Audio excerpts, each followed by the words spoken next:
to program 3, workout B.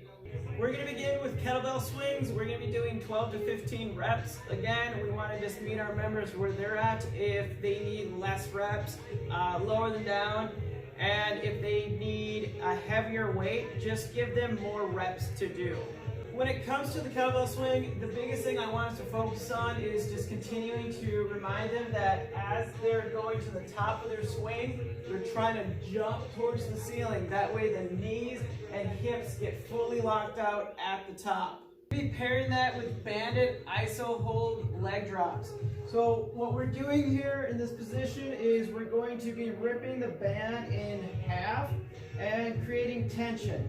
Now, the amount of tension I want on the band as to where my hand placement is, I want it at shoulder width apart. So when you grab the band, bring it shoulder width apart, and that's where your starting point is. That way you have enough tension to create. So from here, what I'm going to do is I'm going to raise my knees up to 90, avoid bringing them up too high. So we want to have it just right at 90. We're going to rip the band in half. Slow and controlled, just extend your leg forward. Then bring it back. Slow and controlled. Keeping tension on the band and making sure your low back is staying onto the ground. Now, if our members aren't ready for that movement quite yet, what you can do is just work a heel drop. Bring it back. And it could be the same side, or they can alternate into that heel drop. But just make sure that they're meeting themselves where they're at. Staggered single leg glute bridge with an iso hold.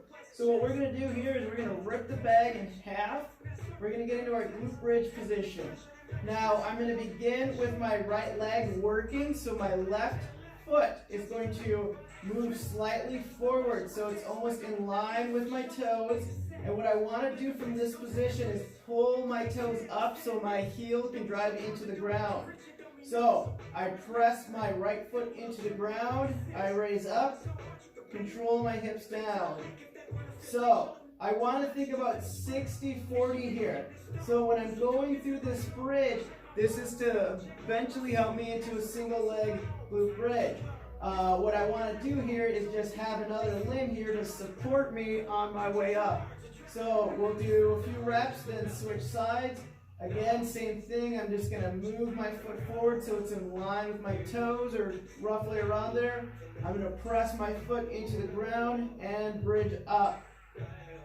Now, if this should be challenging for quite a few people, and if they want to progress, you can add in a bridge, then a reach back as far as they can comfortably without bending the elbows, the wrist, or the shoulders hiking up. Afterwards, we're going to go to a seated banded row. There's two ways we could do this. We could do it where we wrap the band around the feet, we're tall and tight, and we're feeling the lats pull back. And with this, we can keep here from this position, but if somebody's struggling with that, you can use a heavier kettlebell or a squat rack to go through their rowing motion. Just make sure that when you're holding onto the band that you have a closed fist grip. So make sure that your thumbs are facing down as you're rowing. Next is a mini band press out squat. With the mini band, we want to make sure that it is going right behind the toes. So we don't want it at the center of the feet. We want it actually more forward. So right around the ball of the foot. What we're going to be doing with the press out squat is we're going to be starting with the weight at the belly button. We're tall and tight. We're going to press that weight out as we're going down, pull it back in as we're standing. So when we're going through this motion, we want to squat down, squat, then slowly start pressing out as you're getting to more of the bottom position. So when you're squatting, you should make sure that when you begin to actually press is when you're starting to get lower. That way you can assist yourself on the way down. If somebody feels like this isn't challenging enough, what we can do is a staggered position. So we'll just take the band away, we're gonna have the foot in line with the heel, so we're on the ball of the foot, and then go into that press out squat again, but now we're making the surface a little bit more unstable as we're going down. TRX shoulder press. So with the TRX shoulder press, what we want to do is we want to have the bottom straps in our hand, and the hard handle should be in line with the shoulder. From this position, we're going to press up and bring it back down. So when you're pressing up, you want to make sure you're pulling your elbows down.